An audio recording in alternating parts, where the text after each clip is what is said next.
What is up, everyone? Today, we are going to be dominating some folks in 2025 fantasy football drafts.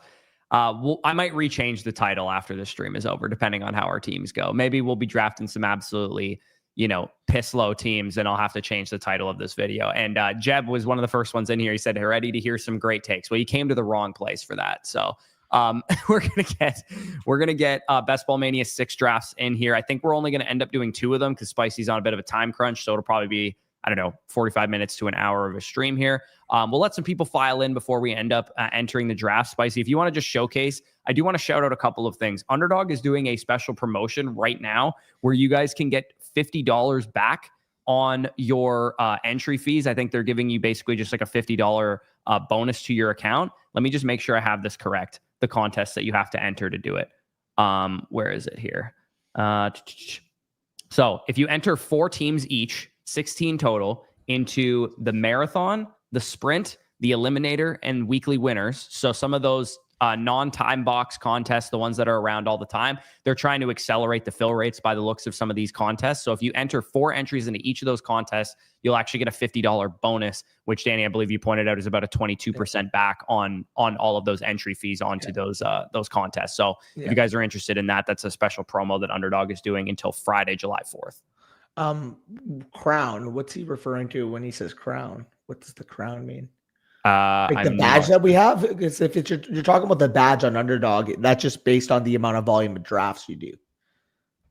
Yeah, I'm not sure exactly what you're talking about with the crown, but anyways, sure. let's enter into a Best Ball Mania 6 draft here, Spicy. If you guys are in the chat, you can of course draft with us by going to the main lobby, and if you're new, obviously use the promo code FSC when you sign up, and just go to 20-second clock. $25 entry, and then in 5 seconds, Spicy will hit the enter or the confirm, and then we shall be getting in here. But more vouchers today? I don't know. We'll see, Kyle. We're probably not gonna do any Dynasty breakdowns, I don't think, because we don't have too many in the hopper at the moment. But next stream, when I get back from Cuba, I'm going to Cuba tomorrow, and I'll be back on Monday night, bordering Tuesday morning. So by next week, we'll do it. Yes, shout out to Cats. We will be doing another stream next week, and then we can give away some more vouchers at that point. Yeah, let's see. So we got Cats in here. If anybody else is in here that is watching right now, feel free to leave the comment. I just recognize Cats. Yeah, I don't think I recognize anybody else in here, but I think Cats Takeover is the one guy that I do recognize for sure. Also, by the way, I see Devontae saying that. Yeah, I noticed you made a trade this morning when I woke up. I'm like, with Devontae as well. I believe he's Devo, correct? Yeah, he's Devo. Yeah, so me and Devontae made a trade. So the video that's going to be coming out tomorrow, shout out, I don't know if Devontae knows this, he's going to be in the video because it was a video of me going over 6 of my contending rosters and kind of just talking through my trade process. How do I want to go and acquire players to improve those teams? And each team was different. Some teams needed certain positions. Some teams were, I'm going to consolidate for a better asset. And it was just I thought it was a good documentation of my trade process. And me and Danny did a video about a week and a half, 2 weeks ago, breaking down how to get more trades done in Dynasty. Some of the things, understand your own goals, understand your league mates' perspective. And I basically, like in practice, went over that stuff in that video. And it resulted in me and Devontae making a trade today, which is where I got Bucky Irving and Cade Otton because I was trying to improve my tight end core. And I gave him T. Higgins, a 4th, and Dalton Schultz, I believe, in return. But essentially, the nuts and bolts of the deal was T. Higgins for Bucky Irving. But I got a slight upgrade at tight end because I kind of needed it. Do you want to go Barkley or Lamb here? So normally I go Lamb, but because we don't probably have a lot of Barkley between us, I don't mind just getting a Barkley at 4. Yeah, let's go with Barkley. Let's see if we can run. See if we can double tap wide receiver on the way back if we can get it. For those of you that call me biased, I did give the okay on taking an Eagle over a Cowboy. Also, that was part of the reason. I mean, we also, I wouldn't pat yourself on the back too much. We draft hundreds of these teams. So if you're not diversifying a little bit, you're kind of just playing this game incorrectly. More so trolling. By the way, it's going to be hilarious if I somehow end up with Nico in the Flock League. I'm just going to be like, come on, guys. Did you really doubt me? Like, what seriously? Do you mean somehow? You're going to take him at 3. For the meme factor, I would consider it. Yeah.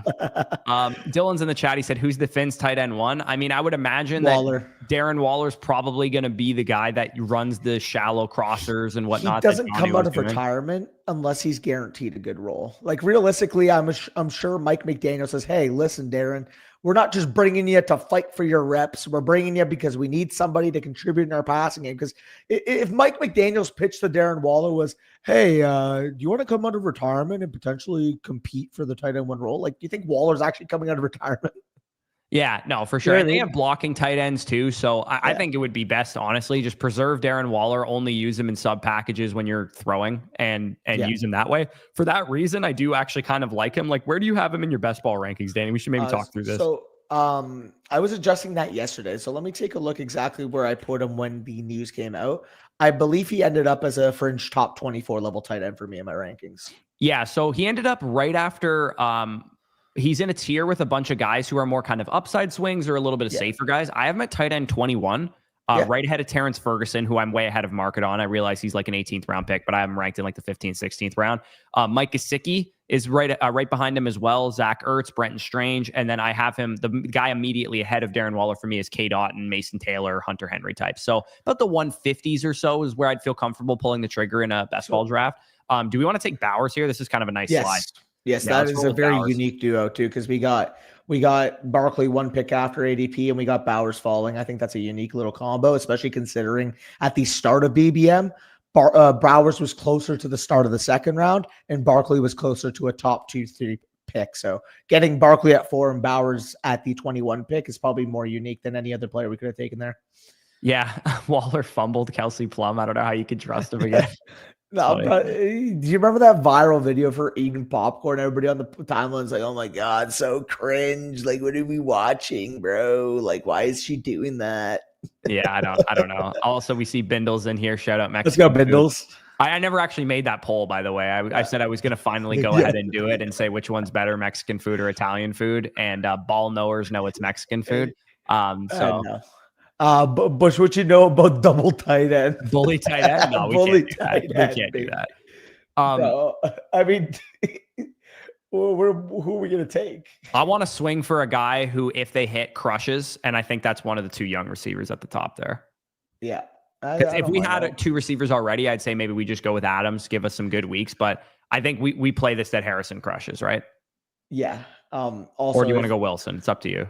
I would much rather Harrison than Wilson. Yeah, let's go with Harrison and play it that he crushes. We're gonna have to build out a better wide receiver core because when you take a tight end that early with Brock Bowers, it's sometimes kind of challenging to do that. Yeah. What just happened there? Spicy's thing disconnected for a second. I'm showing y'all what they're seeing. There's these like crowns in chat. What crowns? Oh, maybe that's a new thing that YouTube has. I have no idea what that means. Maybe that's like the number of chats you left in X amount of time. You get a crown for every chat you leave. Also, what is that freeze of my camera? I look so concerned. Yeah. Danny and technical difficulties is the story. It's not even me either. It's just my stupid fucking PC or StreamYard. We need. Honestly, dude, you can't be blaming StreamYard at this point. I'm not freezing my camera. It's 100% your PC. I'm saying that like I didn't have 200 ping spikes when I was playing COD last night. Yeah, no, this guy needs a new PC. But yeah, good deal today. Yeah, Devontae and I, for those of you guys joining us, we traded essentially Bucky Irving for T. Higgins, and I wanted Buck there. Now he can't hear anything, and his mic doesn't work. Like, you need to just figure it out. Danny, this is why you should show up at 11:59 a.m. when we're about to stream at 12.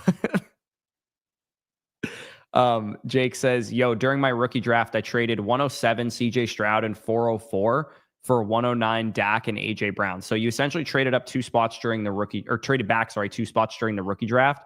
And then you moved off of Dak and a rookie 404 for the Dak AJ Brown pickup there. I think that's a really good value. I mean, Dak is not going to give you really any production different than what Stroud is going to give you, and AJ Brown a pretty big upgrade, especially given what you were looking at with some of those picks there. And then also traded 212 for Tucker Kraft. Yeah, I think you did a really good job in both of those trades. Those are really nice moves. Have you guys watched any of the 2026 running back class? If not, check out Jaheim White and Desmond Claiborne. So I did a whole video on the 2026 running backs to target and avoid. And I did break down Jaheim White's profile briefly, but I did not check out Desmond Claiborne. So that'll be somebody that I'll have to look at.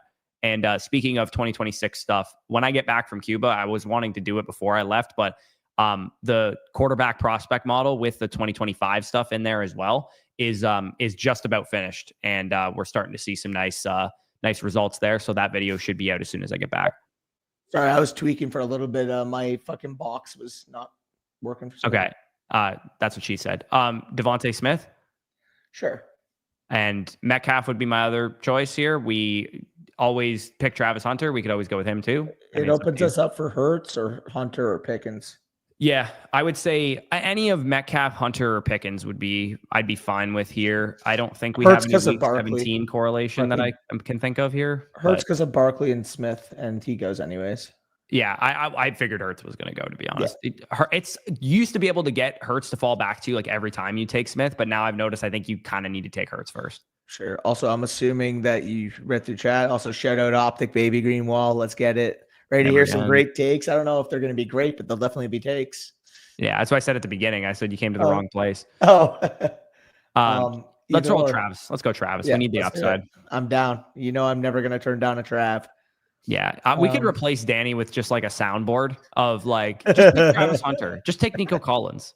If your camera or whatever is going to screw with you every single time, I'm just going to get a Danny soundboard that says, always got to take that guy. I'll just put like, I love the upside or something. I'll just like list that as one of the things that it says. Let's get it, brother. Congratulations. There you go. Can you stop taking all my running back handcuffs, brother? Between the handcuffs and the tight ends, I've been ripping you a new one in this Debbie startup. Yeah, I just watched your 2025 rookie tight end content. Thank you and great job. Yeah, shout out. If you're trying to get ahead of your league mates, I also have 2026 rookie tight end content, which not a single soul on the internet asked for, but I decided to make anyways. Also, did y'all see his video with Gruden? Finzer or Gruden were the only teams he'd come back with. That makes sense.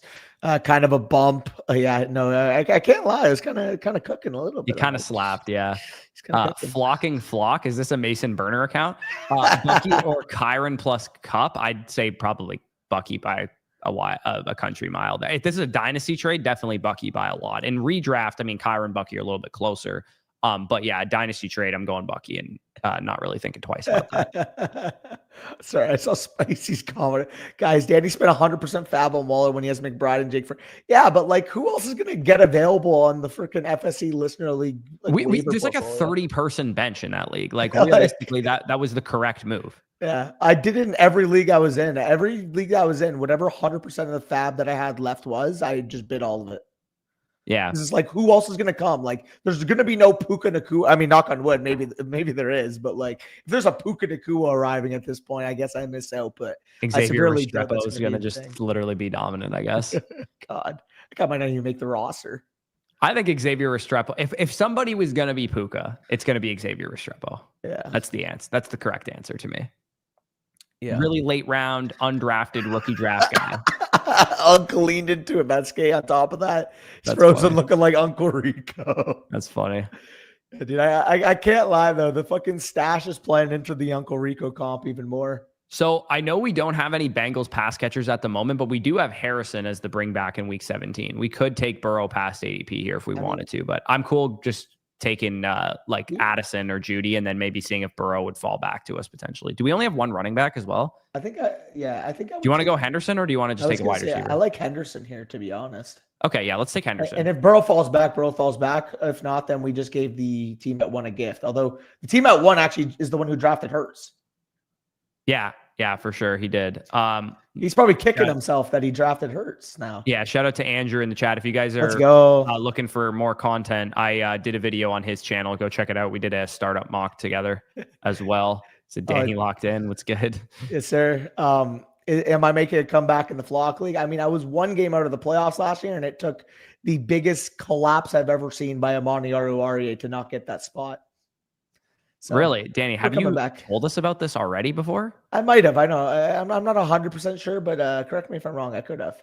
I think I have that story memorized, if I'm being honest. What do you think of Booker T as the Cowboys? Yo, real talk. Did you see the video? Booker T is an elite nickname, though. I'm not going to lie. That is an elite nickname for a player. Did you see the video of him at a camp with some kids and the kid was about to beat him in a 3-code? He just pushed him over. No, I did not see that. That sounds like something a Cowboys draft pick would do. Your last draft pick barrel rolled freaking Chris Carson or whatever. So Joe Burr. Yeah, we take Joey here. Yeah. This is too good a value to pass up. I guess we're gonna get ready to learn Mike Gesicki and Jermaine Burton or something. But I mean, no, you know what? Like, obviously, we're gonna have to make this an 8 or 9 build at wide receiver, but like for having 2 onesies through 7, I actually think we've landed the plane well so far. Yeah, we're gonna need to draft some sexless wide receivers, I think, during the middle rounds, so that we can fill out some routes and some targets. Like this is a get ready to learn Christian Kirk type of team. But we'll see. Spicy, it says you muted your mic. I got your mic forward now. Yes, because they chose to mute themselves. Okay, what else do we got here? Wyatt says, would you trade Trevion, Debo, and a third for Bucky and Rashad in Dynasty? I mean, no. Bucky and Trevion are basically a wash for me. So I would prefer Henderson. I wouldn't, but I think Debo and a third I would prefer to Rashad. So it's about a fair trade. If you really have a lenience one way or another, I think that's fine. I do prefer Bucky still over Henderson because I tend to think that Henderson hitting looks like Bucky. And to me, it's kind of like the mystery box meme. The only thing that's better about Henderson, obviously, is that he was a second round pick, and the market will love that a lot more. Well, I also think, like, as good as Bucky was, it wasn't like he was dominant as a receiver. Like, I do think the path for Henderson would be, okay, he has 85 plus targets. That's true. I think part of that, though, is that our pass volume goes up quite a bit this year, and that'll just naturally make Bucky better as a receiver. I just also think the target competition matters because Henderson's got the path to be the number 2 target on New England. Even if Bucky's an elite receiver this year as a running back, like, he's probably going to be your 4th or 5th target on that team. Yeah, and while I don't think it'll necessarily happen this year or maybe even altogether, it is actually within the range of outcomes that Bucky does dominate this backfield in terms of overall touches and opportunity share. Like, what happens if he spends all off season working on his pass pro or something like that? It's in the range of outcomes. I don't think it'll happen. I think that Rashad will be involved on third down still, but it could happen still with Bucky. Natural progression as a player. If we said coming into the year, oh, well, Devon Achane's target total can't go higher because Tyreek Hill and Julian Lamar is going to dominate the targets. And I mean, heck, if we said Jonnu Smith was going to be a tight end 1 in fantasy, people probably would have said, well, what's the receiving upside for Devon Achane? So I do think you make a point there that even despite it looking congested at a face value, if Bucky Irving is the talent that he showed in year 1, like 5.6 yards per carry down the stretch, legitimate top 8, top 6 overall running back, like there's the upside path there. Again, I do like the prospect of Henderson. I also fully believe in Drake May long term. That would be me deciding between Pittman. 2 guys I really like. We need some routes and some targets, I think. Pittman would be the clear answer here. And I mean, we could go with like a Higgins type, or we could take another running back producer here. I'm cool with. So we got to pay attention for this pick because I swear to God, when we're in this round, we hate everyone. So let's scroll down a little bit. I don't even mind like reaching down the board if there's someone we like even better. Like everyone sucks in this round. The ninth round is like the absolute worst round in this entire draft. You're not lying. Like everything feels like a reach, and I feel like I can get the same projections in round 12. Yeah, like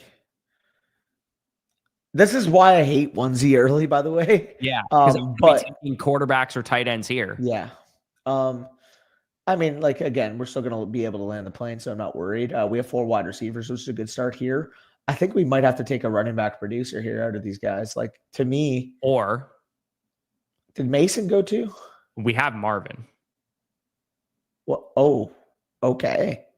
We could get fancy here. I don't feel mind like we should just take Murray. Just do it. We got fallen value. There's nobody with more fantasy points on the board right now. Also, it contributes to the week 17, even though we already bet on.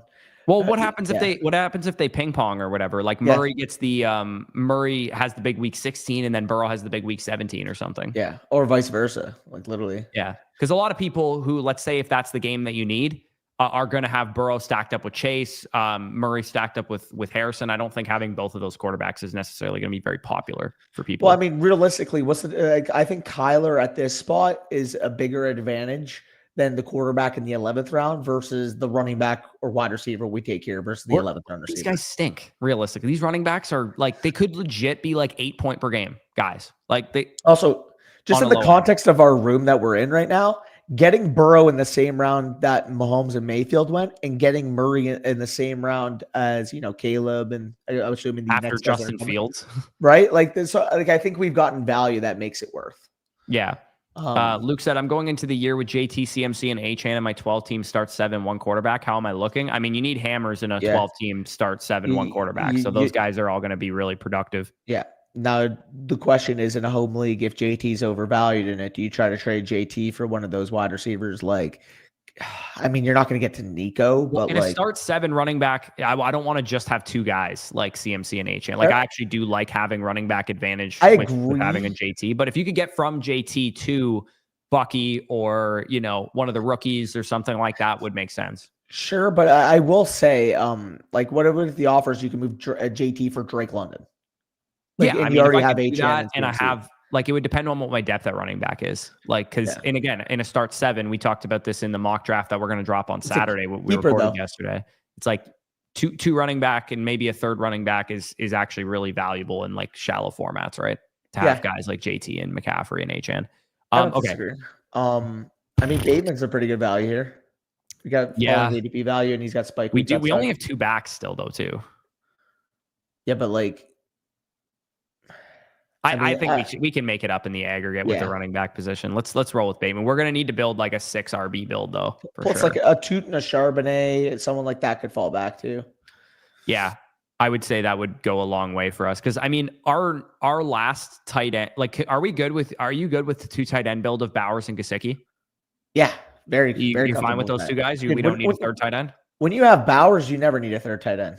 No, unless you spend your 17th and 18th round pick on 2 tight ends, I think it's fine to go 3 tight ends with Bowers if you just take as minimal draft capital as humanly possible on it. It still says John who's on Miami. That's comedy. That's funny. Oh, dude, the auto picks of Johnny are going to hit so do we bad. Take Javonte here to get the running back touches early in the year because we have Henderson, or do we want to take Tootin and get touches later? Give me Tootin. We're playing in a tournament that all the money's at the top. Give me the guy that I think can actually win fantasy straight up. Javonte Williams, even if he has the workload right away, what is he going to give you? 9.5 PPR points per game? Yeah, he's going to be pretty garbage, most likely. Andrew in the chat says, Dynasty full PPR. How are you feeling about this offer of Breece Hall for RJ Harvey on a rebuilding roster? Hall is by far and away way better than RJ Harvey to me.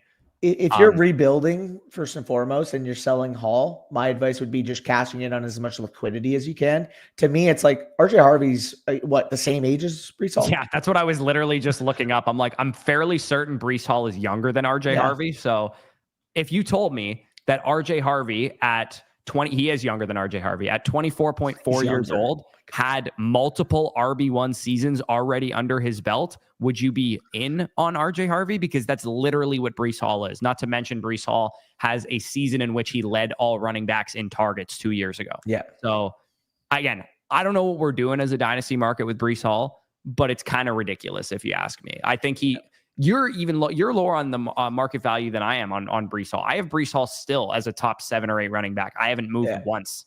Yeah, I mean, like, it's not like I'm low on him per se. It's just for me, I have like the rookies ahead of him, which to me is still a mistake. That's the difference. I mean, I disagree because I do think, given the prospect profiles of Judkins, given the prospect profiles of Trevion Henderson, like, I would just rather take the reroll. Like, they're similar prospects to what Breece Hall was drafted, and you're just getting it fresh on a new rookie contract. Like, I understand if you want to prefer Breece Hall. Like, don't get me wrong, running back 6 to 11 is all in a tier for me. I have Henderson, Bucky, Barkley, Judkins, Breece Hall, and McCaffrey all in the same tier.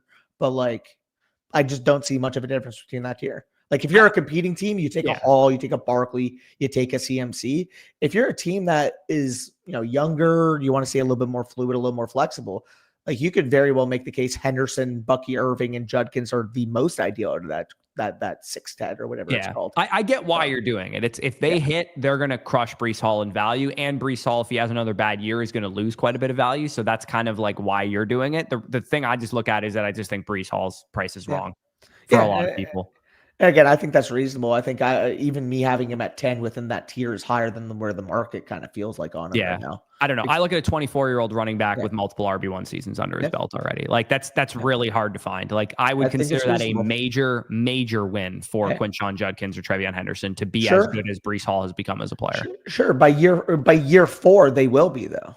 By year, like, that's the whole point here. But you're still getting the same player year 1, year 2, and year 3 that Hall was. It's not like he's fallen off. Let me ask you, Breece Hall's the RB7 in PPR points per game, but Judkins and Henderson each have 1,300 yards. We're on the clock here. You want to take Rashad? We could take Rashad. We could take or no, we're gonna take Jasicki, right? Yeah, let's take. I mean, Rashad. we could take a tight end here if you think they're just the best players on the board. Let's take Rashad, and if Kraft falls back, we have a consideration point. But I don't mind playing it because we have Bowers through a Jasicki late. Yeah, but if Kraft falls back, then at that point you get fucking 15 plus picks of falling value. You just take it. To be honest, I don't actually really hate it with any of those top tight ends on the board if they fall back, whether it's Kraft, Kincaid, or Goddard or Likely. I think any of them would be fine picks for our next pick. By the way, Katz, I completely agree. Like he was going to go the next pick. Unfortunately, we had to kind of stay with our structure, but he's such a good projection for me. Yeah, no, he's really good projection. Cedric, maybe if he falls. Yeah, Cedric would be. I think Cedric. It's about time that he's starting to rise up boards, man. Yeah. I don't really understand why he was going as low as he was. He was literally just as productive at earning targets as Judy was when he was healthy.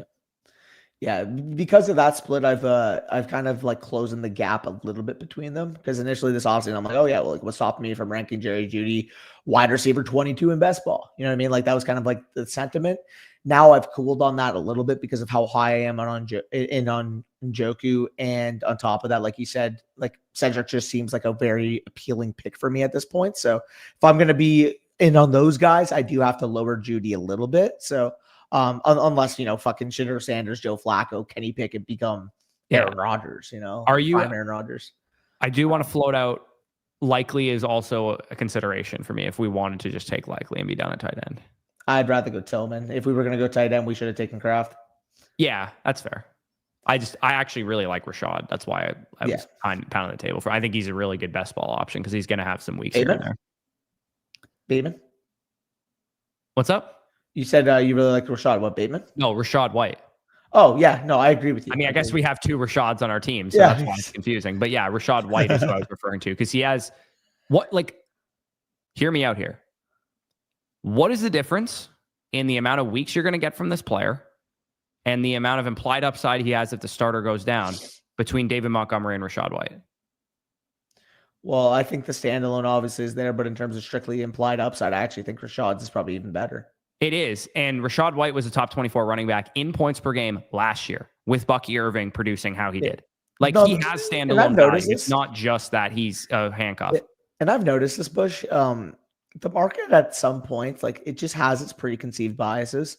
Like realistically, like you said, the process play of White versus Montgomery is not a fucking 7-round difference in ADP. Yeah. You want to say it's a 2-round difference? Okay, fine. I really don't think it's that. It's the same caliber of offense, in my opinion. It's a guy who actually has more upside if the starter goes down because he catches the football and has been a back-end RB1 when given a full workload. And also, too, he has a receiving skill set that'll make him relevant and in a standalone role. As much as David Montgomery will definitely have that 2-touchdown game that hits your lineup or whatever with Gibbs in the lineup like that, because we all know what's going to happen. Week 4 of the 2025 season, there's going to be a game where Gibbs gets tackled on the 1-yard line like 3 times and David Montgomery has 3 touchdowns. Like it's going to happen at some point during the season. So I get it with David Montgomery. He's going to have 7, 8, 9, 10 touchdowns next year, maybe even more. Like last year, I think he had like 12 or 13 touchdowns or something. But I do think his role is going to regress a little bit as Gibbs gets better and better. And we've talked about it too. How does Ben Johnson, how does Frank Ragnow retiring, how does that affect Montgomery? Monty got receiving upside last year. Sure. The year 34 receptions is not receiving work though. Like that's fine, but he's not a great receiver. Like, Rashad White was top 5 in the NFL in targets when he started for the Buccaneers. Yeah. I mean, on top of that, the year before he had, by the way. Do we want to go Roshan? Bigsby all day for right? Maybe. Well, we have by Shelton. That's just the anti-ETN bet, in my opinion. You want to take Bigsby still? I'm cool with it. Yeah, let's do it. Okay, let's do it. I just think he's the best projection on the board. Also, yeah, like you said, he was very efficient on his targets, but I mean, prior to last year, 24 targets, 40 targets. The last time he really saw true receiving upside was 2021 in Chicago. So, like, I don't know. Yeah, Demon's not going to be a huge needle moving target guy. Like realistically, like he's going to have great. Like, don't get me wrong. Like if Gibbs went down, David Montgomery's in my top 12 running backs every single week in my weekly rankings. Like that's going to happen. But I would venture a guess to say that Rashad would. Connor path. Yeah, I would venture a guess to say that Rashad White is higher if both running backs went down. Yeah. And again, it's fair to prefer Monty's upside in that scenario, but when you bake in a 7-round discount, I think like we can agree with us with the fact that even if you prefer Monty's implied upside, taking, in your opinion, probably 90-95% of the projection. Again, we prefer Rashad White, but if you're preferring Monty, I'm not sure it's by a huge gap. If you're getting 90 to 95% of that implied upside production 7 rounds later, why wouldn't you? Yeah, we got to take Gesicki here, I think. Right? I agree. Yeah, I mean, I would like he went anyways. I was gonna say I actually think Thielen would have fit our team kind of nicely, but yeah, I like the Gesicki. Hey, you know I like my boy Adam. I fuck with Adam. We got a question here that I thought was interesting because we did a review for this person 2 days ago. Kevin said, "You guys reviewed my team 2 days ago. I was asking about trading Bijan or Saquon. Would you go Bijan? I've seen that. And a 2027 second for Harvey, Kirk, Dylan Sampson, a first, second, and third. So it's Bijan and a 2 in 2026. So he's giving up his entire 2026 draft class, Dylan Sampson, Kirk, RJ Harvey for Bijan and a second in 2027. I want Bijan Robinson here too. Like realistically, like, though people say, oh, well, actually 2027 over 2026 too. It's like Kirk and Sampson are not consequential assets, nor is the 3rd round pick. The nuts and bolts of this trade is Harvey first and a second for Bijan and a 2, which is a very easy Bijan. Yeah, you take Bijan all day, every day, twice on Sundays. Yeah. And who knows? Maybe that 2027 second ends up being more valuable than the second in 26. Like that's a wash to me, those 2 seconds out of there. So again, it's Harvey and a 1 and some inconsequential dart throws for Bijan Robinson. Like that is Bijan all day. Yeah. Also, Spicy sent in our chat the video of Darren Waller's ex-wife just eating popcorn. Classic. Just wanted to follow up for your review instead of getting rid of St. Brown. Yeah, dude, I'm totally cool making that move for Bijan. That is a great. Cowboys are the best. Sure. It has to be one of them. Yes, sir. I think he was referring to Javonte potentially. Sorry, I know you corrected yourself, but when I read Croaky Merritt. Croaky Merritt is a dead asset on your fantasy roster. Croaky Merritt. Drake is going to be the second best value in redraft. ADP is 17 right now. Alejandro, he's my 13th overall player, so I'm on the same page as you. Yeah, where do I have him ranked? Danny hates that I have him over Nico, but I do have him. Okay, we're on the clock insane, here. But like, do we want to go DJ Giddens here for the implied upside? You know, I will never complain about a DJ Giddens in this spot. And on top of that, hey, we got a lot of young upside at receiver. Running back core if things break right. We want to, we got young upside at receiver right now. You know how we compliment them? Young upside at running back? The steady Eddie himself, Keenan Allen. Yeah. Dude, this running back and wide receiver core is for people who like to live on the edge. Oh, yeah. Like this could be bad if it doesn't go well. Like this could be really bad. Like we could have like our best receiver be Devontae Smith at 13 points per game. Like it could go really poorly for us. It could go really good though. It could go really good as well. So that's why we are going in that direction. And I do think I'm cool with a sexless wide receiver with our next pick. Ready for 2 tight ends to hit our lineup in week 17? Bowers and Gesicki. Gesicki is the piece you need. Yeah.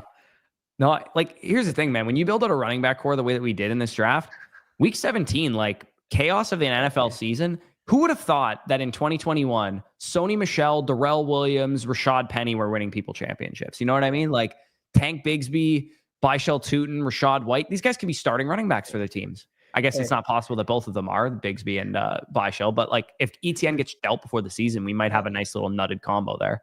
Hey, speaking of Keenan, by the way, we're picking Keenan. Hey, Keenan, good bait, but I don't think Corey's this delusional. Let's go Darius Slayton. He's got a good projectable workload that could give us some weeks. Sure, I'm cool with that. Hey, this is good bait. With that being said, I don't think Corey's this delusional. Best career so far, it is absolutely Dak Prescott. Okay. Who would I take for the 2025 season? I would take Baker Mayfield. No. Dak, absolutely the better career, though. No questions asked.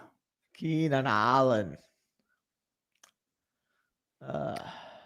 Is Baker the best fantasy value for the Buccaneers this year? I think Igbukah probably is, but I think Baker's definitely up there, especially in home leagues. I think people still kind of disrespect Baker Mayfield. I think on Underdog, everybody's pretty wise to how valuable Baker's passing projection is. But in home leagues, I wouldn't be shocked if Baker went off the board like QB 10 to 13, 10 to 14 in ADP, and I think he could be the best value in that situation. But I think Godwin or Igbuka has to be the best value on the board, I would say, of the guys so far. Sorry, I just saw the Chodisi Pitts Taylor Waller combination. Yeah.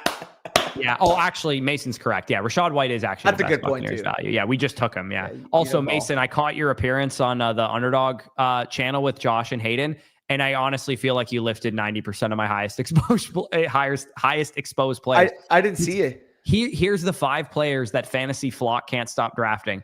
Devontae Smith, my highest drafted wide receiver. Tyler Warren, my highest drafted tight end. George Kittle, my highest drafted early round tight end.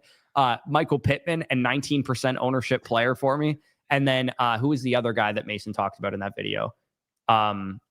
Mason, who was the other guy that you talked about? It was Mason said this before, though. When he likes a player, he'll like reaffirm, okay, do the FSC guys also like him? Okay, they agree with me. I just agreed with I do the same that thing video too. that he said. I was like, Dude. yeah, dude, Devontae Smith, huge smash. Yeah. George Kittle, huge smash. Tyler Warren and Pittman, huge smash. They're just such great picks. But that's what I mean. I do the same thing too. It's like when we like a player and we also see like Mason or the domain guys or the land guys also like them. It's like, okay, we know ball. Like we're on the right path. You know, we're ball knowing. Yeah, we know ball. Who was the third player, Mason? That's the one I'm forgetting. Judkins. Let's go. Yeah, Judkins is the other one. I'm like, now I'm drafting a shit ton of Judkins. I've never agreed with a video more in my life than that video that Mason did with the Underdog. I'm like, yep, Corey was pumping his fist watching that video. He's like, yeah. Okay, we're on the clock. One more. We got to take another receiver, I think. Do we want to get some upside with Mitchell or with Wicks or something? Or Elijah? Give me a Wicks. Fuck it. Let's go Wicks. Yeah, Wicks can separate still. Yeah, also shout out Bindles. He's in the chat. I know he's been drafting a ton of Wicks. AKA whoever it led you to a lot more Nico last year, which is good. It did. No, I'm just kidding. We have horrid takes. Hopefully you didn't draft a lot of Garrett last year. I mean, anytime we pat ourselves on the back for some takes, we have to knock ourselves down. Dude, I mean, he's the one who literally profited off of me taking Brees all over Jamar Chase. So yeah, I'm still mad because I was like praying to God during that draft. I'm like, please take Justin Jefferson. Please take Justin Jefferson. I wanted Mason to take Justin Jefferson so bad because everybody on planet Earth knew I wasn't going to take him. So I wanted to pump your fist. Yeah. If Anthony Richardson breaks out and is a top 5 fantasy quarterback, I may have to delete the channel. Bro. I mean, realistically, I've already brought this up. I actually am not totally opposed in best ball to take Anthony Richardson with your 18th round pick, because even if he only starts 8 games, he might give you 3 or 4 spike weeks, and that's essentially what a good 18th round pick will do for you anyways. Dude, make a 3 QB build, 2 fucking Colts. Take both. Well, what I'm saying is, let's say, Danny, you have a quarterback core of Dak Prescott, Brock Purdy, 2 good quarterbacks. You can. I'm fine with a 2 quarterback build of Dak Prescott, Brock Purdy, but in the 18th round, you tack on Anthony Richardson to it, and he gives you 2 or 3 or 4 or 5 maybe spike weeks. That's a good 18th round pick. There's no 18th round picks that give you really more than 2, 3, 4 spike weeks anyways, unless you randomly hit on the next Kyren Williams or Puka Nacua, which is probably never going to happen again. Like, I don't think that'll ever happen again. You get a top 5 running back and a top 5 wide receiver in round 18. I don't think that we're ever going to see that again. Yeah, I feel you. But yeah, let's enter another BBM 6 here. And if you guys want to join it, as always, go to the main lobby, 20-second clock, hit confirm as we hit confirm. While this is loading, we'll take a look at Katz's squad. He's his first ever BBM. So we'll enter into that while it's loading. We'll quickly take a look. You're not a few fan of Matthew Golden pick. I mean, I like both those guys, to be honest. Okay, so let's see. Few fold here. Oh, that works too. I forgot you could do that. Okay, so Dak, good value there too. I really like how you structure that quarterback core. I love. Yeah, I've actually done that a couple times with those 3 guys. Your hero at running back at value too. 19th overall for HN is like a fucking steal. I don't know how he falls after ADP after the Jonnu trade, but you capitalized and pounced on that. No pun intended, because obviously the cat. CD Lamb, Devontae Adams. I mean, CD Lamb, Devon HN should not be a combo that's available right now. It's hard. Yeah, it's hard to do. That's really rare. And then Kittle Ferguson. Yeah, I mean, I don't hate anything that he did here. I think he structured the team really well. I like a lot of the picks that you made. Yeah, really good squad, brother. Really good squad. McCockner, he's picking 3. That's funny as hell. Jim Rat, I believe, is a friends and family. Yeah, we got the shout out Jim Rat, by the way. He mentioned too, and I do remember now, he was in the FSC Listener League redraft last year. Yeah. He was, Also, we got Matthew here at 8. Shout out Matthew T. Smitty. Yeah, we got a couple. Smitty. I'm going back up to the top of the comments because I feel like we got a couple good ones that we skipped over. Yep. Where are we here? What's your favorite strat this year for redraft? My favorite strat is double hero RB because I think that you're getting good value on 2 running backs in the first 4-ish rounds, give or take. You can get running backs for. Hey, chat, spell it out with me. U-N-C. What's that spell? Unk. Hey, dude, double hero RB is a viable strategy. I'm still gonna probably skip over dead zone guys for the most part, but even getting your second hero in the dead zone is not a horrible strategy. If your second hero is Chuba Hubbard or Alvin Kamara or something like that, it's totally fine. Yeah, for me, I would do a hero, and if I can get access to like a Chase Brown, Josh Jacobs type in the third, like I would go with a double hero, but obviously modified because I would have obviously 1 receiver. If I'm at the 1 to 3 spot, I actually like grabbing my wide receiver first and then pairing up like a Chase Brown plus a Josh Jacobs there. Just simply because like I know Kittle can fall. I know, for example, I like it at the end of the first too. The end of the first, I like doing with a hero as well. I say that's the bog standard hero for me. It's really for me at the end of the first, what 2 players fall? Because I have about 14 players that I think are worth first rounders. And if the receivers go before, I'll go with a double hero. If all the running backs go, I'm fine going with a 0. And if I'm obviously not talking about those picks though, I'm talking about what you do in round 3 and 4 as the double hero. So you take, let's say Malik Neighbors, Devon Achane with your first 2 picks, or Puka Nacua and Derrick Henry with your first 2 picks or something. In round 3, Breece Hall falls to you, and that's your second hero. Or in round 4, James Cook falls to you, and that's your second hero or whatever. You want to go McCaffrey, you want to go Genty, you want to go CMC. Okay. And then maybe HM. Yeah, I'm the unk. Guys taking a 28-year-old running back and calling me the unk. No, I'm just kidding. I like Is he 29? Huh? No, he's 28. Has he not turned 29 yet? No, he was really young coming into the NFL. I feel like Christian McCaffrey should be at least 31 by now, and he is not. He turns, actually, no, he just turned 29. Oh, he's 29 now? Okay. Yeah. I thought he was 28. June 7th, 1996. Unk. Yeah, which means he was 20.9 years old when he was drafted. Which also means he's 4 years older than the lad. Yep, and 2 years older than the Bush. The bushy boy. Derek says, what's good? I'm going to keep a redraft and wondering if Jaden Daniels in round 13 is just a better value than keeping Saquon at 111. Yeah, I think you got to take Jaden in round 13. Yeah, I think you do. You get a 4th-round quarterback in round 13. That's just a smash. Are we going double unk here, or do you want to take London or AJ? Dude, we might have to show our age here. Let's go double unk. When are we ever going to go double unk? I've done it a couple times with these 2 guys. Actually, I have a team that's a McCaffrey, Henry, Chase Brown first 3-round start, and then I just made a hyper fragile out of it. Let's go double unk, man. I don't want to be ageist against running backs who I don't want to have 0 of these Hall of Famers. Yeah, they're objectively still very good. And 3 years ago, when I started talking about running backs who are on the decline and stuff, I said the only difference is that these guys could be Hall of Famers, and McCaffrey and Henry are showing that they are. Also, full transparency, we have London ranked ahead of Henry, but I do too. Yeah, I do too. Yeah. And for what it's worth, also in half PPR, I think it is a very close conversation because Derrick Henry has an exceptional projection in half PPR. Yeah. I wouldn't do it. There's no shot I do that in PPR though. No, hell no. Half PPR, obviously the 3 wide receivers would lean back towards wide receiver, but at the same time, it's like we're one of only 2 teams that has started with the double unk here. Yeah. Also, wait, Rashid Rice went. Oh my God, Rashid Rice went 15th. I just took that. That's insanely high. That's insanely high, guys. What are we doing? Hey, my boy. That's too high for you, even. That's too high for me. I will say though, there is the possibility he's the highest scoring receiver on that team. The highest scoring receiver on that team? What do you mean? He outscored St. Brown? I'd be shocked, dude. I'll take you on a bet all day on that.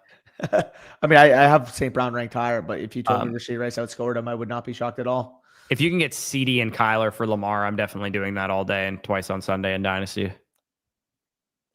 Wait, so CD and Kyler for Lamar. Yeah, you're taking that. Am I crazy to reach on downs in the 7th and take Golden in the 8th because I think they outclass the 12 receivers ahead of them? No, I don't think you're crazy to do that at all. You're smart to do that, to be honest. How much on top of 103 should it take to get to the 101 in an 8-man league where studs like Genty are worth more? In an 8-man league on top of the 103, I'd be willing to give at least a first round pick, if not more. See, it's tough for me because if that's Hunter.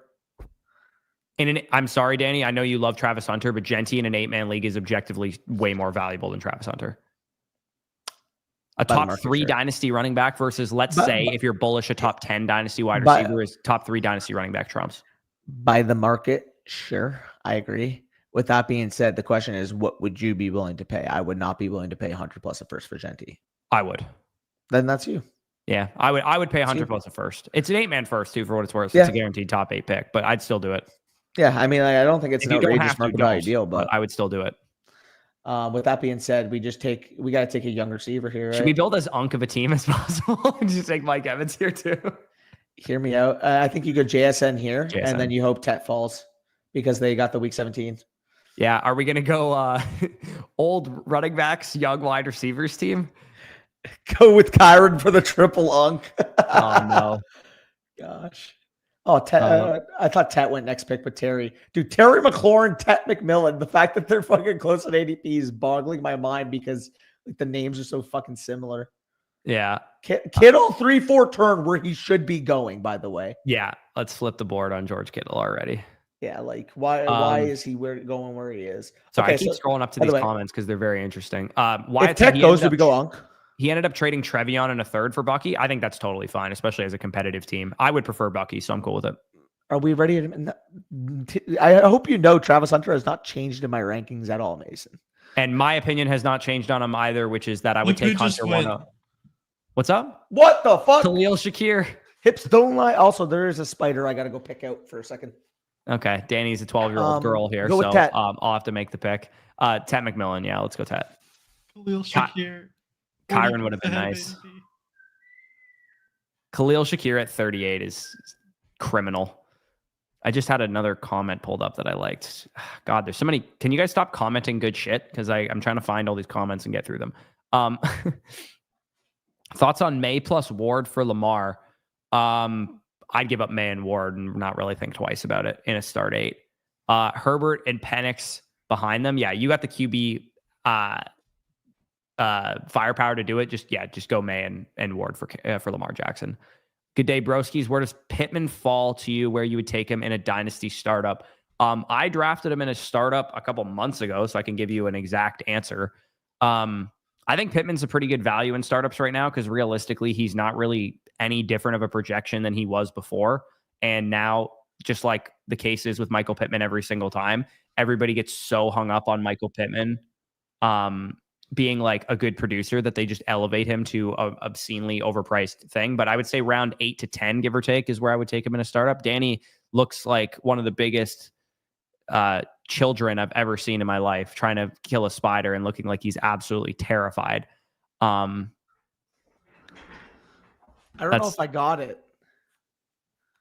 Brother, is there like, you look like freaking John Wayne Gacy's in your house, bro. Like it's a spider. Dog, those things are fucked. Oh my God.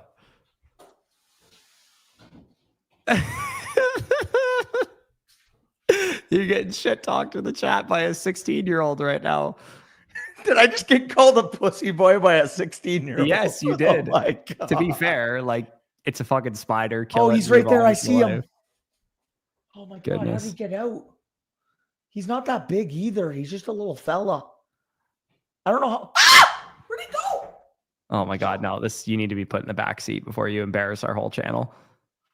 Oh. No, no, this is comedy. We're going to make people watch this.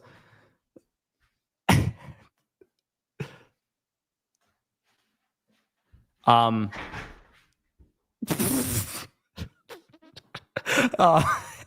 can't focus right now. Let's take Rome. Let's go with Rome. I feel like I don't get enough Rome, and I want to kind of up my bags on him. We're going all young wide receivers here. Dear Jesus, my ears. Oh my goodness. Spiders live in Canada. That was worse than my 1-year-old daughter.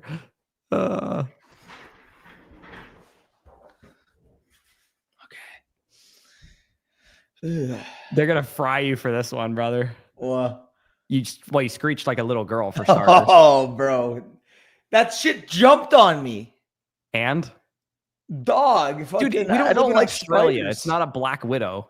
It could have been. Who knows? It's probably like a daddy long leg or something. No. This shit. It was a chubby little fucker with short legs. I would know what long legs when I see him. I can't wait till someone goes in the chat. Well, actually, daddy long legs are the most poisonous spiders in the world because it's actually a fact. I'm pretty sure. But well, actually, yeah, Jordan Addison makes sense here. Do you want to go Olave or any of those receivers? I'm cool as a cucumber. Never again.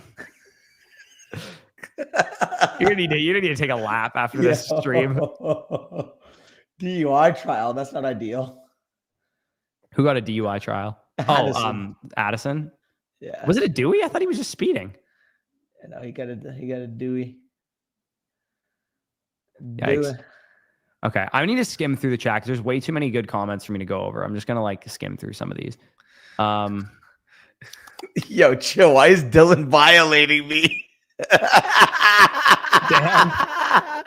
Spider was built just like you, short and stubby. Short King Summer, dude. He'll be hating. No, real talk though. I got a picture. So my buddy was working the event for Call of Duty, and keep in mind he's 6'5". As a joke, because obviously he was in the event. He was taking pictures with a bunch of people. I got a picture beside him, and I sent it to our group chat. Luke fitted up or whatever, and the height difference is just fucking comedy. You look like Derrick Henry and Dion Lewis. Nah, bro. Fucking honestly though, let me fucking copy and send it to our group chat. I'll share my screen. Let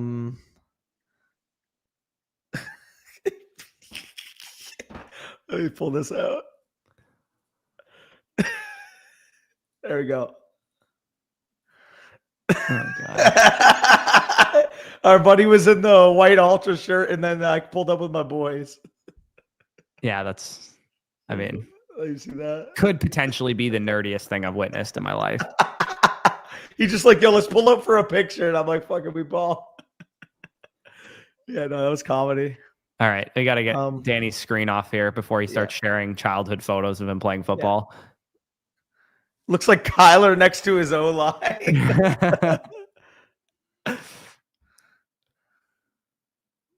Okay. What do we got here? Croaky Merritt. I just saw that comment. What team do you guys believe will be the most improved this year? This is a good question. I mean, let's say other than the Indianapolis Colts, because it's probably a pretty easy answer for me to say that.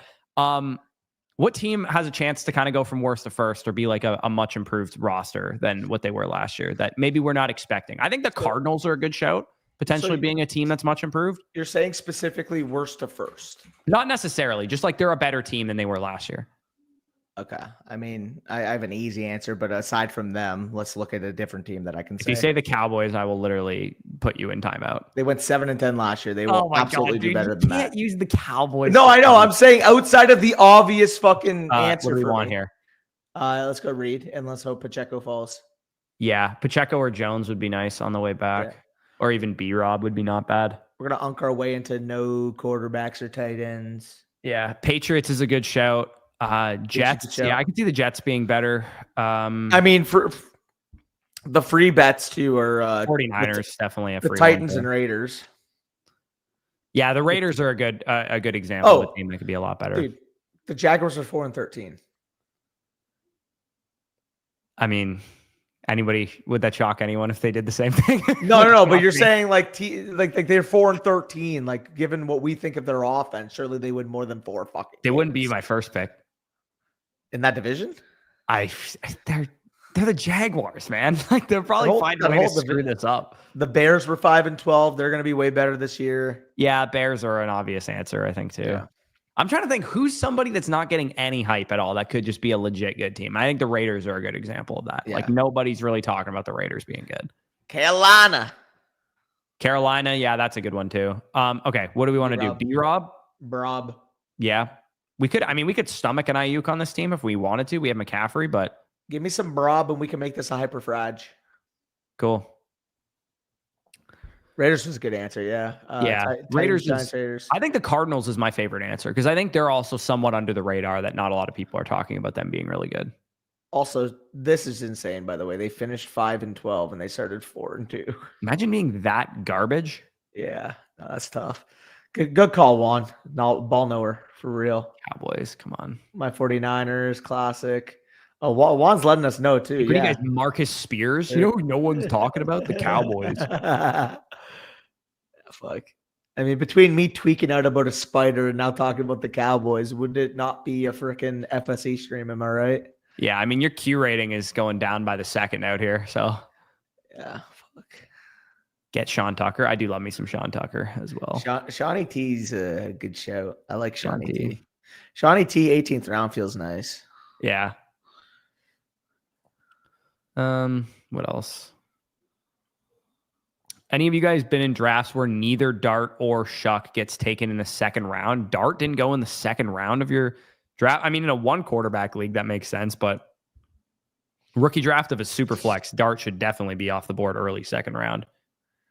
Yeah, agreed. I get Shuck not going in the second round. I don't think he should. I think he should be an early third rounder, but yeah, that's interesting if Dart fell that far. How much on, oh yeah, we already talked about this. These shallow leagues don't even seem fun to me. Yeah, agreed. What kind of return would it take to get you to move off of Dart for Shuck plus Rattler at QB3? I would just not do that. The answer is like a first round pick. Like, I don't want to do that. Wait.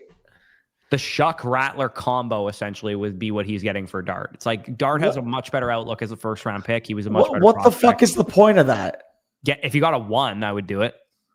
I mean, yeah, but like Shuck plus Rattler for Dart, like why would you ever do that? You're going to get a QB3 that you can't start. Shuck is the definition of, even if he's the starter, are you ever going to start him in your super flex spot? I'd rather drink urine. I would, yeah, it's sterile and I like the taste. Tyrone. I will never complain about a Tyrone Trace. We could go with a receiver too. I'm cool with whatever. Yeah, I mean, Keon Coleman makes me want to not. I want to unalive. Mutilate my testicles. I just never want to. Maybe I'll be wrong about Keon Coleman because it's like, in theory, number one receiver for Josh Allen is never this cheap. But I feel like that's why he's expensive, is because people think that that's going to happen when it's probably not going to.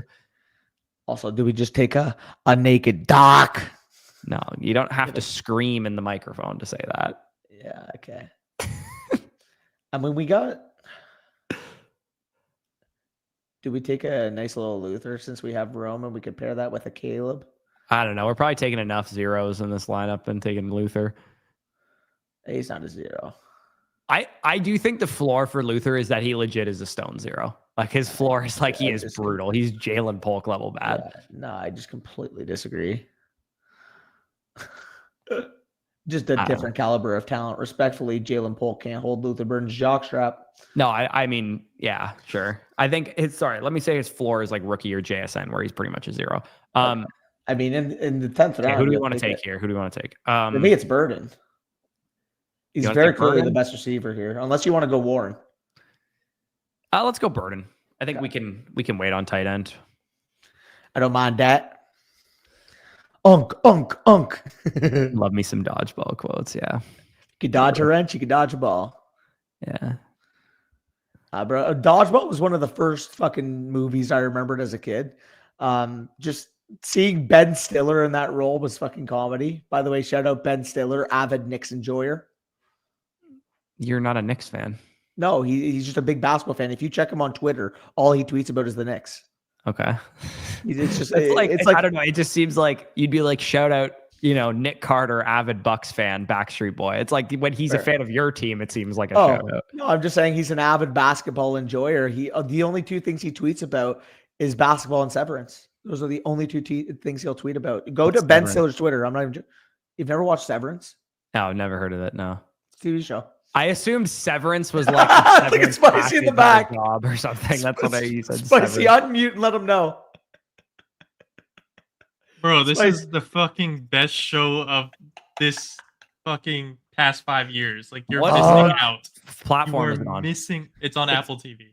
Oh, yeah. That's why I've never heard of it, because I've never had Apple TV before. You're Isn't Apple missing TV like $35 a month? I pirate the show. That Yeah. I didn't say that on stream though. Oh. Crap but stream. Pirate doesn't, when he watches it, he wears a patch on his eye. Yeah. Oh, that was the worst joke I've ever heard. Nah, y'all unks, my parents. Your parents are probably only 5 years older than Bush. I mean, I watched The Voice. So, I mean, it doesn't get much more unk than that. I watch MasterChef and The Voice. Can you find me a more unk show than that? I watch MasterChef. Dylan needs to shut the hell up because motherfucker, you don't have a job. That's why you don't like Severance. You can't get a job yet. It's about having a job. Also, like, isn't it an 18+ show? Probably. Dylan's parents were probably born in the 90s, bro. Take that in. It's actually probably true. Dylan's parents were probably born in the 90s. I mean, probably late 80s, I would imagine. Bro, he's like 16, bro. They would have had to have him at 14 if they were born in the 90s. No, he's a 2009, bro. Okay, yeah, I guess yeah, that's true. Okay, your parents. I thought I was gonna say, I'm like, we're on the clock. Jordan Love, yeah, we got yeah. Let's go Love first because we have Reed, and then if Kraft falls to us, we can grab him. Yeah, yeah, no, that's my parents are the same thing. Don't worry. Well, I mean, I will tell you this for free, Dylan. I have two siblings that are actually younger than you. If you refuse to believe that or not, I have a brother that is 30, yeah, 1995, 30. And I have two other siblings that are 2011, 2012. Would that be 14 and 13? Yeah. I mean, my nephews, Dylan, are like 10 years younger than you. So yeah. Are you scared of spiders, Danny? I mean, I'm not fond of them. I don't think he can cap at this point. I'm not fond of them, I will say. Also, yeah, it's Loveland or Kraft if Kraft goes here, right? Yes. Kraft is the preference, yeah, given the stack. I mean, half siblings, to be fair. My dad, he when he wasn't around for long, but when he was around, he was around. But you like that one? That was not bad. Yeah, he spread his seed, as the kids would say. He spread the genetics before he moved on. Yeah. Taking a look around here, I don't see much more. Yeah, if you have any more questions and comments, we'll rip to them. But honestly, I'm sick of scrolling up. So if you had a question that I missed, maybe re-ask it. Also, I didn't even realize that run on quarterbacks in the 9th. Do backup quarterbacks score points if they warm up but don't play? I mean, if they do, Anthony Richardson is going to be a league winner. Yeah, no, he would be the best. Hell's Kitchen is 100% better, for full disclosure. Cooking shows tier list. Let's get Arthur a team review right now. Cooking shows tier list. Number 1 by far is Hell's Kitchen. It is just the GOAT. Absolute best cooking show ever. Number 2 is anything else with Gordon Ramsay in it, which would be Master Chef or Next Level Chef or any other Gordon Ramsay program. I'm not huge on Kitchen Nightmares or his new one, the Secret Kitchen Nightmares, basically, that he's doing. I think that his series where he like traveled around with his buddies too was also so good, with where they went to Spain and then they went to who was the other places that they went to? They went to Spain, they went to Italy, and then they went around the US as well. I think 3 is Top Chef. Personally, I like Top Chef as well. The Final Table, that like one series that they did on Netflix in like 2019, and it was like pretty high-end chefs that were on it. A lot of them had like Michelins and stuff. That was a really good show. If they had done more seasons of that show would have been really, really good. And it was like, they jumped around from like ethnicity to ethnicity of what they were cooking. So it was like first episode, Mexican food, second episode, Spanish or Italian food. Third episode was Brazilian food. Fourth episode, like it was so cool. They did a really good job of that show. Hey, if they got me on it, I'd make them a dope, like the best eggs and hash brown that they would ever have. Yeah, that's broke college kid cuisine. Also, Bush, did you see Leafs big signing for them, eh? Who did we sign? Oh, Steve Lorenz? You got the man, the myth, the legend, Michael Pezzetta. Yeah. Is he good? Look at the stats.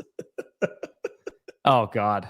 25 games, 0 points, but 24 penalty minutes. The guy's taking the Ryan Reeves role. Ew.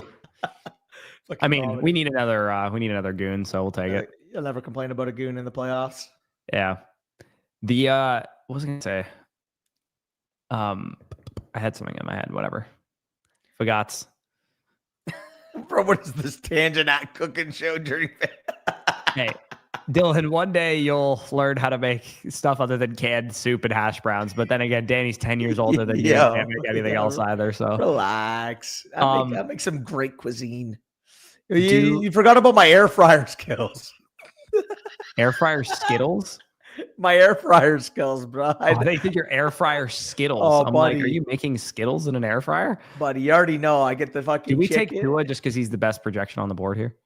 And we needed a second quarterback? We have no stacking options. I know we don't, but what else are we going to do? We were going to take Bryce, and he just got sniped. Fuck it, we ball. Do it. Yeah. We needed Bryce because we have 10. Also, Matt, you're in the stream. Let me see what he's got cooking there. Go to Smitty. Does he have a Carolina player? Oh, he just sniped us on a naked fucking Bryce Young. That was tough. Pain. Big pain. Diner Drive-ins and Dies was legendary. I've actually never seen that show. I've heard of it. I've never seen it though. This is not wrong, by the way. Hey, Pete, you've never experienced an avid air fryer enjoyer like the lad, you know? Put a little bit of garlic powder, it changes the world. Yeah, this guy puts salt on wings and goes, I'm a cook. Put a little garlic powder on your chicken tenders.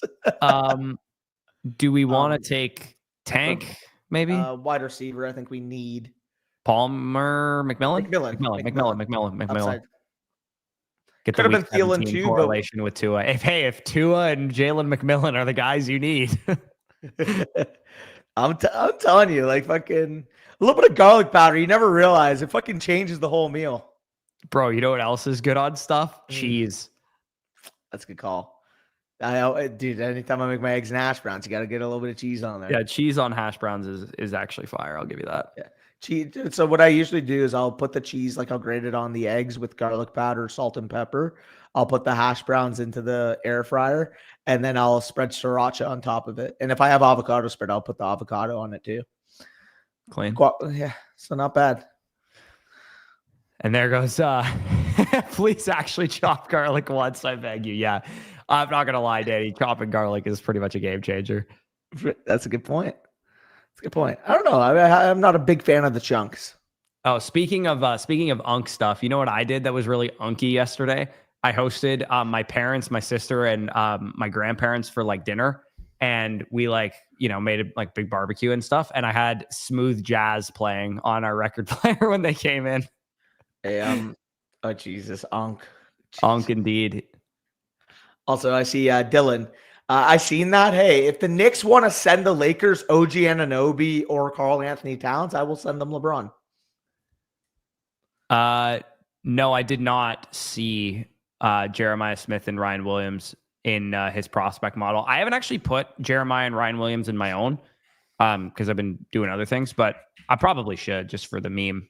Because I would imagine they're going to rank as the best prospects.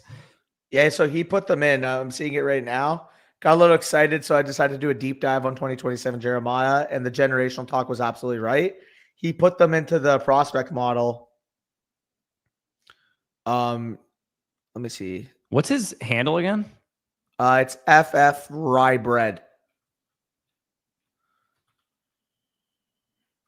Let me see. I'm not. Oh, okay. He didn't actually put. Okay, Jeremiah blew them out of the water. Metrics. Projected wide receiver grade of 13.47 would clear Marvin Harrison's by 0.68. Shit. So the difference between Marv and Jeremiah Smith in the model right now is like the difference between Marvin Harrison Jr. and Garrett Wilson. Yeah. And that's the difference between 1 and 2. That's fair.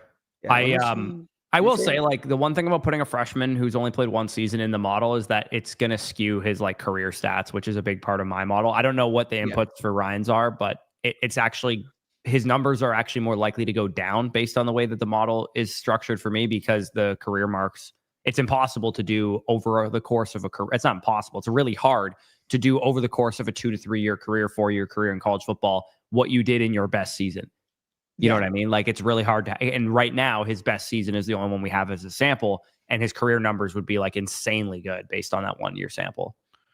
Yeah, also, watching the video of the Todd Gurley kick return on the account right now. Jesus Christ. Shout out. Also, yeah, so he said that Marvin Harris or Jeremiah Smith would be the number one in the model, and Ryan Williams, based off his freshman year, would be in the elite tier with JSN, London, DJ Moore, AJ Brown, and Garrett Wilson as a prospect. Pretty good. So Pretty good.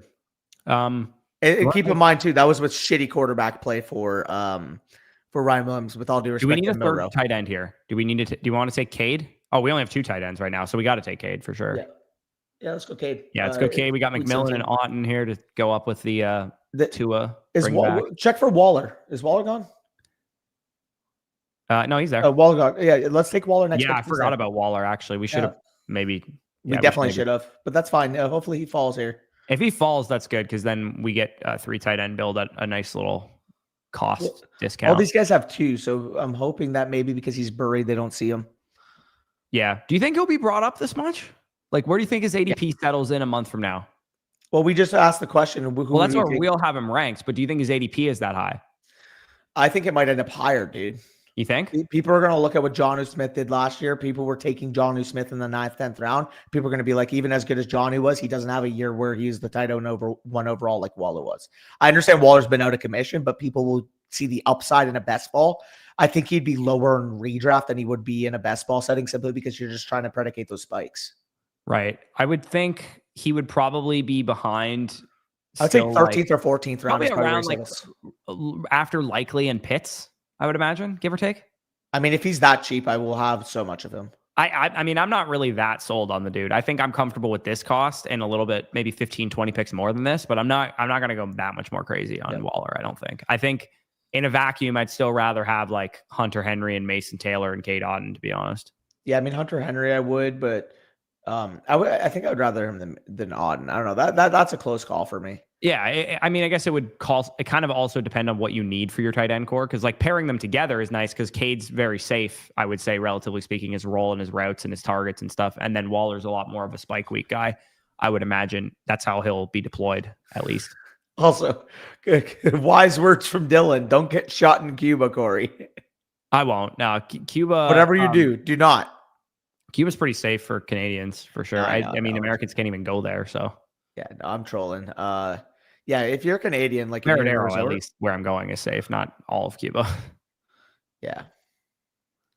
I appreciate the content you guys make, but I have to go. Yeah, I appreciate you popping in. You asked some good questions too, so appreciate you sparking some combo. Bush probably settles down at night with a quick double RB draft followed by an episode of Love Island before bed. I can actually say confidently that I've never watched Love Island. I have watched Love is Blind, and I actually kind of enjoy Love is Blind, but Love Island I have never watched. So all I know is every time I go in the living room, my mom is watching it. So really, your mom likes some brain rot, dude. I feel like everybody's watching it. There's people watching it for sure. Because I know how big it is in the UK, so it makes sense how it got big when it came to the States. Yeah, also, Saber just hurt my feelings there. Panthers core locked it until 2030. Yeah. Leafs are never going to the conference finals. Saber, I'm sure you can relate to this too, but even so, the Panthers got their era. They're the dynasty right now, and even when the Panthers maybe get older, like here comes the Montreal is going to be the new era. Hey, whoa. I'm telling you right now. Nah, Leafs over Habs. I'm telling you right now, by 2027-2028 season, Habs will have a better Stanley Cup winning odds than the Leafs. Sure. Saber could talk about it. Sure. Hey. The Canadians are that team in your dynasty league who perpetually rebuild and never actually win anything. I don't think you looked at how good the roster is going forward, bro. Yeah. We're gonna fight for a top 3 seed in the East this year. Okay. We'll see. Hey, Dobson and Bolduc are big time pickups based off last year. Okay. We'll see. Dobson's the best D-man on the Leafs right now, I'll tell you that. No, he's not. Absolutely he is. He's not. Do you not realize how good Dobson is? He's a good player, yeah. He'd be a top 2 to 3D on our team. He'd be the number 1 defenseman on your guys' team. No. Saber. Anyways. Simon. I don't think he realizes. Do we want to take Sam Darnold here? We have JSN. And we need a third quarterback. This far? Yeah, we need a third quarterback, and we have JSN. So Absolutely, dude. I mean, even just for the fucking CLV. yeah, unless T. Smitty takes him right here, which wouldn't shock me. T. Smitty, don't do that to Don't us after time out taking and take him, Bryce. please. Okay, thank God he took Keenan I Allen. was gonna be terrified. We should maybe tack on a 5th running back too, I think. Yeah. Also, yeah, Dylan, I just saw that, by the way. Diddy not guilty. What? I know. Watch out, Daddy. Also, watch out. That's crazy, What? Yo. Dylan, you're not old enough to know. Dylan, you're 16. You should watch out. Yeah, Diddy's licking his chops in your comments right now. He's lurking in the stream. Absolutely massive, the fact that young core got managed the playoff experience. I'm excited, man. I'm not gonna lie, it hurt my soul to watch Mitch Marner put on a Las Vegas Knights fucking jersey yesterday. Did you hear, by the way, the tampering is 100% true because he said Vegas players were reaching out to him at the Four Nations. That's crazy. Do you want to go Sampson or we could take Marshawn Lloyd. We do have the Packers stack up. Do we really need a running back? Like all of our usable I think all of our usable otherwise. I think I was going to take another receiver shot because all of our usable. We need another. Take Sampson. Take Sampson. Take Sampson. We need another running back, I think, because we have our receiver core is 8 deep already or 7 deep already. I don't think we really need to take another receiver. That's fine. Feel confident we'll get weeks out of all the guys that we had. Yeah, for sure. Plus, I mean, and half PPR, like we just said this in the video yesterday, like it's actually like a little bit more optimal to play running backs to your flex anyways. So sure. The issue though is this is a 3 wide receiver start instead of a start 7.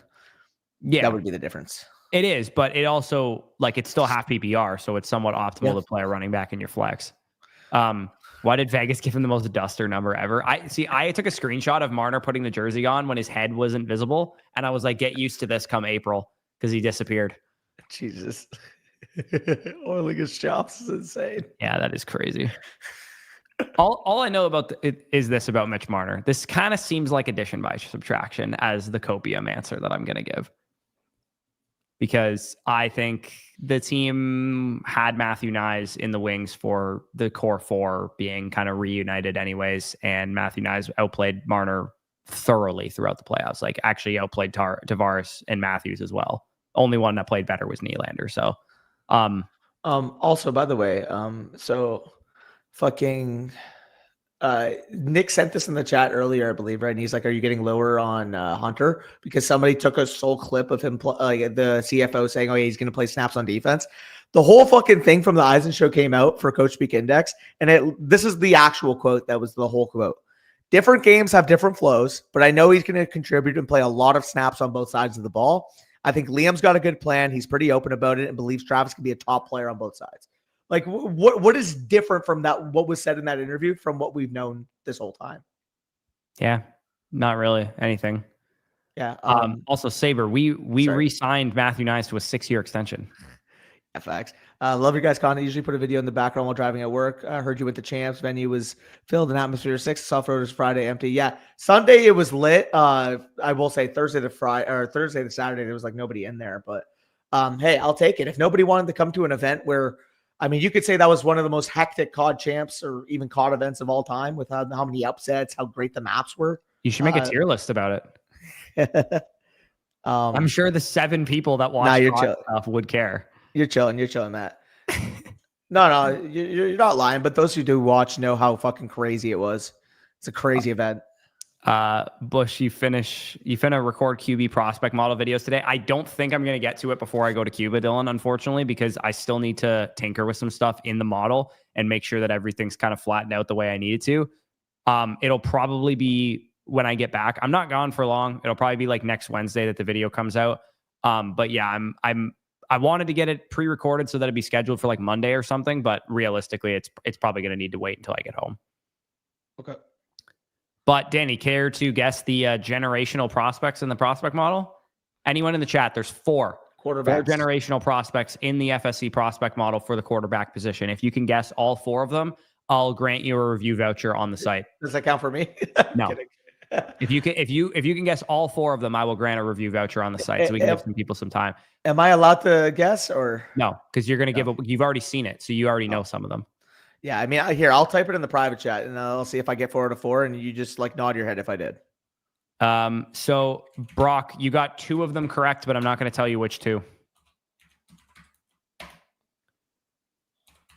Their current 2016 to 2025 quarterbacks who are generational in the prospect model. I have not put the 2026 prospects in the model yet.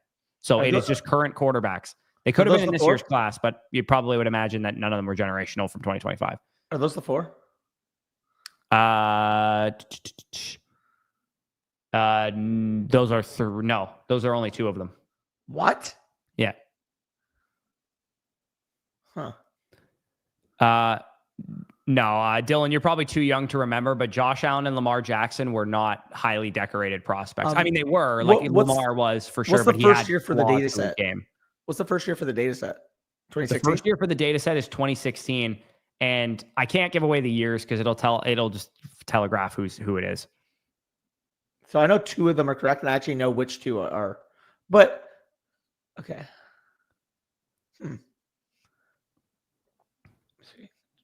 Won't be any in 2023. Come on, AJ. If Lance showed up generational in the model, I'd probably delete the whole thing. Won't be in 2023. It won't be in 2022. Also, Sir Alexander Jameis was 2015, so he is not in the model at all. I might try and work back and get older prospects in the models for not just for quarterbacks, for other prospect models as well. But a lot of the metrics I use were like new school metrics, so it's hard to find that stuff for those older prospects. AJ, did you get any? Is this accounting for draft capital too, by the way? Yes. Draft capital is the biggest input in the model. So you can imagine that all of these prospects were drafted quite high. Trevor Lawrence, Caleb Williams, Lance, and Baker, you got 1 of them, AJ. Dylan, you got 1 of them as well. Yeah. Okay. So I know which. In your first guess, actually, Dylan, you got 2 of them.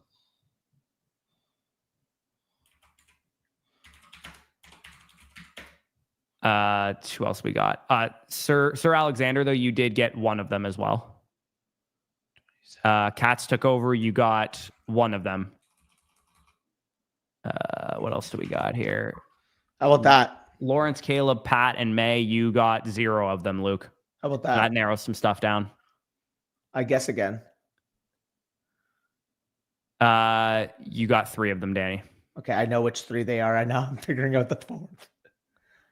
Oh man, who's the 4th then? If someone actually knows, Zach Wilson's not a generational prospect. As much as I'd like to do it for the meme, he's not. Oh, dude, I'm an idiot. Not one. There's one guy that not. I got all 4. Has guessed. I got all 4. Yes, you got all 4. Okay. Dude, I was tweaking for a second, and I actually looked in what a model would actually prioritize. To give you guys an idea, the biggest inputs in the model by percentage are draft capital. So all 4 of these guys were top 10 picks. And best season PPR points per game is the biggest production metric in the model as well. So anybody who had a really good college football season is going to score very highly too. Also, DeAndre Ayton's going to clear waivers today, and he's reportedly expected to immediately sign for the Lakers. That's interesting. Yeah. I can keep letting this go. If someone guesses all 4, I will legit give you a team review voucher. I have not seen anybody even get 3 other than Danny, because Danny saw it and kind of knows who 2 of them are. Yeah. Well, I knew a hard 2 guess for sure. Not a hard guess, but you just wouldn't expect it. It doesn't go back to Andrew Luck's draft class, so Andrew Luck is not one of them. For reference, think of it like this. This is my hint, is all I'll say. I'm not going to say anything to unveil it completely, but I'll say, think of what a model would prioritize. So maybe a prospect that would get more ripped apart from a film perspective wouldn't be ripped apart from an efficiency or a model input perspective. Well, to be fair, my film grades are in the model as well, so I probably liked them too. To a degree, but you know who I'm referencing. I'm not. Yeah, I know what you're talking about. Mahomes, Burrow, Kyler, Stroud. You got 2 of them, Jeb. Lawrence, Caleb, Young, Herbert, 0. Dylan, none of those guys are generational in the model. T-Law, Burrow, Wentz, Kyler. AJ gets 2 of them again. Burrow, Kyler, Young, Herbert, also 2 of them. Burrow, Young, Stroud, Daniels is 2 of them.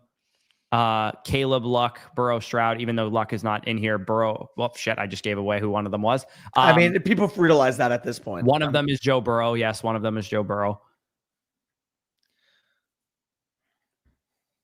Okay, let's see if anyone can get. If somebody actually gets this, like we don't have to. Spicy, if you have to go, by the way, you can just cut.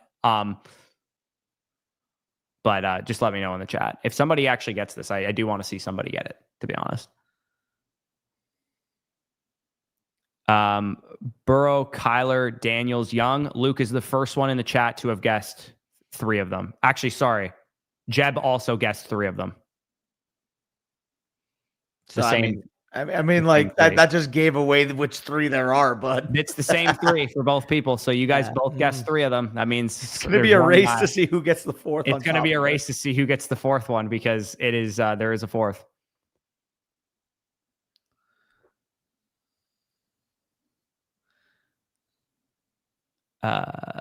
This is only 2 of them.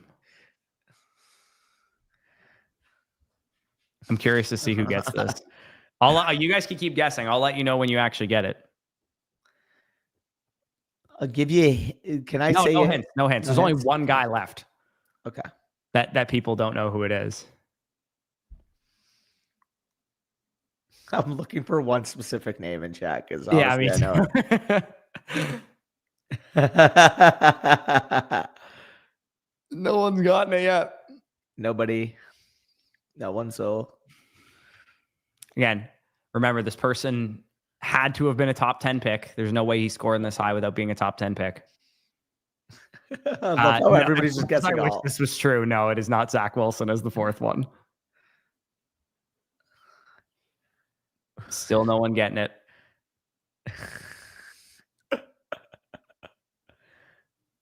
Nope. All I'm gonna say, if you guys are guessing a quarterback starter pick like 15th pick or later, just think Amato would not like that. There it is. Brock got it. Yeah, so he gets a free review. He gets a free voucher. It's Baker Mayfield. That's the other one. He was the first overall pick in the draft. Yeah. So that's a lot of model information. And think about it. Most of his production came on Oklahoma, where he was dominant for 3 years. Oh, dude, Dylan was literally second too. He's right after. Literally second. Literally the same minute. That's crazy, frick. Yeah, fuck.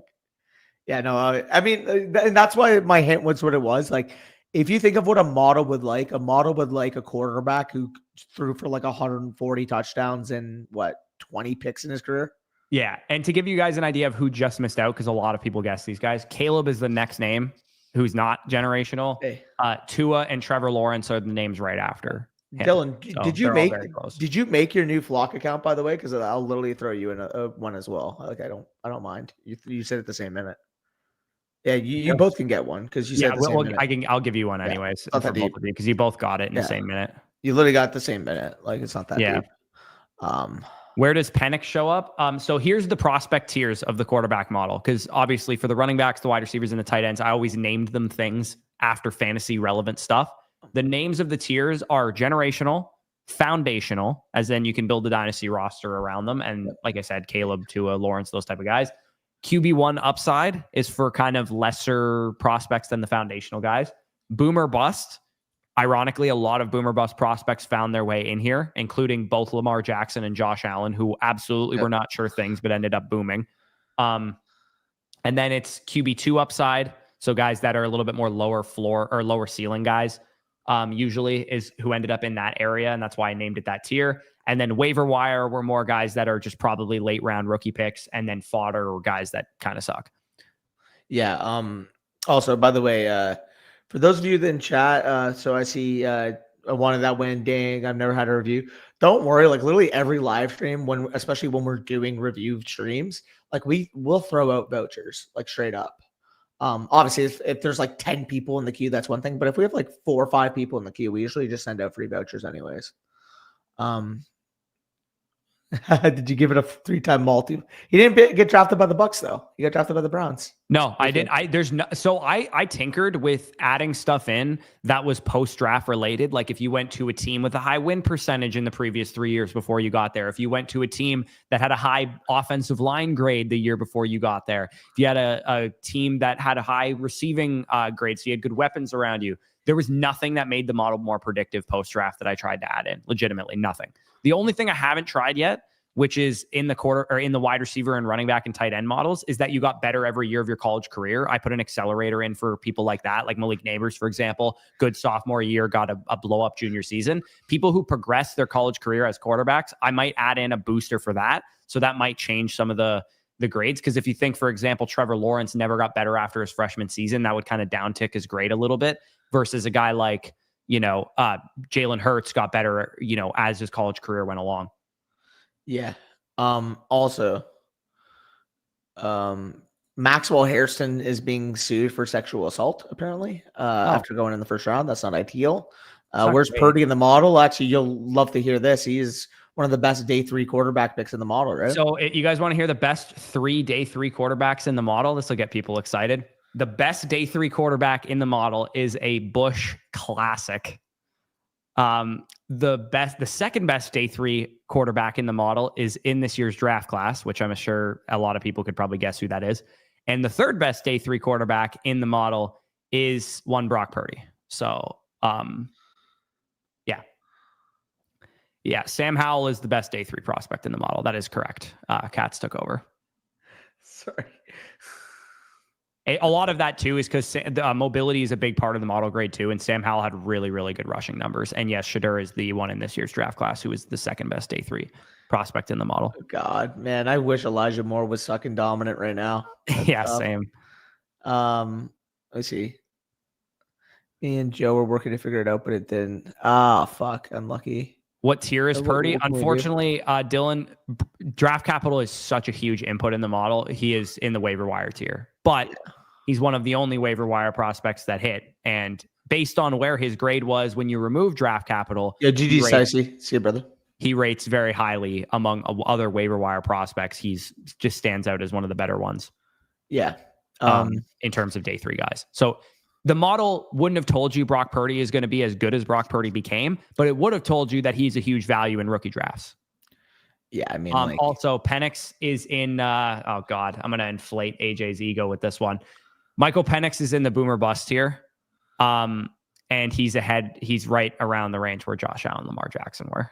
So he's the difference is he ain't run. Yeah. So to give you an idea of who else is in the boomer bust tier with those guys.